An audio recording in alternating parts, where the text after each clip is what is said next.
Épargner, c'est choisir la liberté à long terme. Épargner n'est pas ennuyeux, ce n'est pas pour les vieux.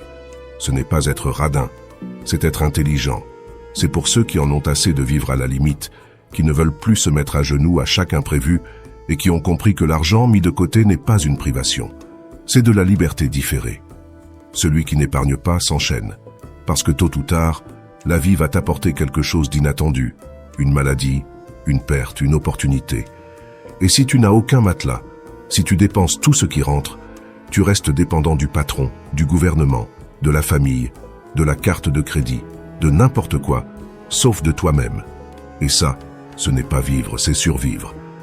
L'épargne est ton bouclier, ta tranquillité quand tout vacille, ta capacité de dire « je ne veux pas ça » et de faire un pas en arrière sans t'effondrer. Celui qui épargne n'accepte pas n'importe quel boulot, n'importe quel accord, n'importe quelle humiliation, parce qu'il a de quoi choisir. Épargner n'est pas une question de combien tu gagnes, mais de combien tu décides de mettre de côté, même si c'est peu. La majorité ne le fait pas parce qu'elle a une mentalité à court terme. À quoi bon épargner si je ne sais pas si je serai vivant demain? Bien sûr, mais pendant que tu penses ça, le mois suivant arrive quand même, et tu te retrouves sans rien. Tu veux une vraie liberté? Alors commence à considérer l'épargne comme un levier stratégique, pas comme une prison. Parce que lorsque tu épargnes, tu déclares « Je choisis mon futur. Je choisis d'avoir des options, de ne pas être esclave de chaque crise. » Et ne me dis pas que tu n'as pas assez de moyens. Le problème n'est pas qu'il ne te reste pas assez, c'est que tu ne fais pas les bons choix. Tu n'as pas besoin de davantage de revenus pour commencer à épargner, tu as besoin de plus de conscience, de meilleurs réflexes et de priorités mieux définies. Les gens dépensent en bêtises, puis se plaignent de ne pas avoir de quoi faire face à l'imprévu. Netflix, restaurant chaque semaine, abonnement que tu n'utilises même pas, fringues que tu ne mets qu'une seule fois.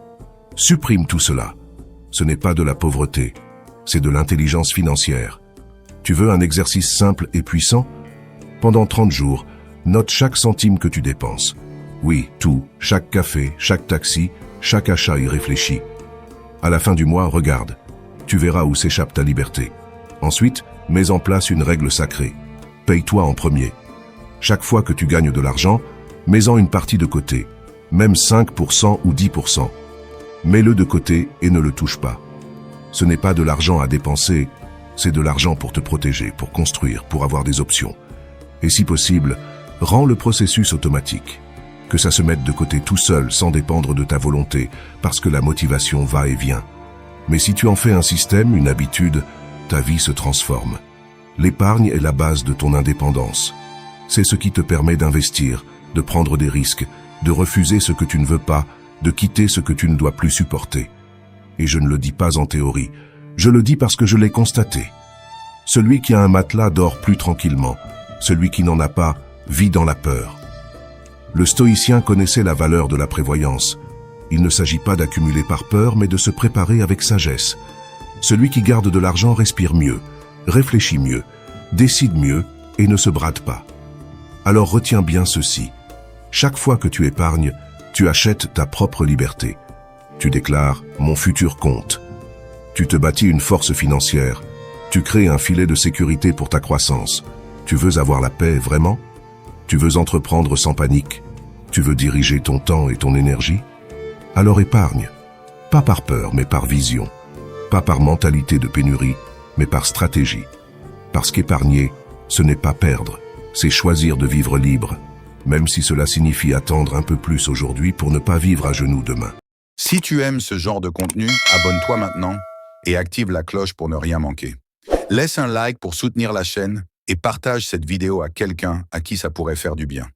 Et surtout, dis-moi en commentaire ce que toi, tu en penses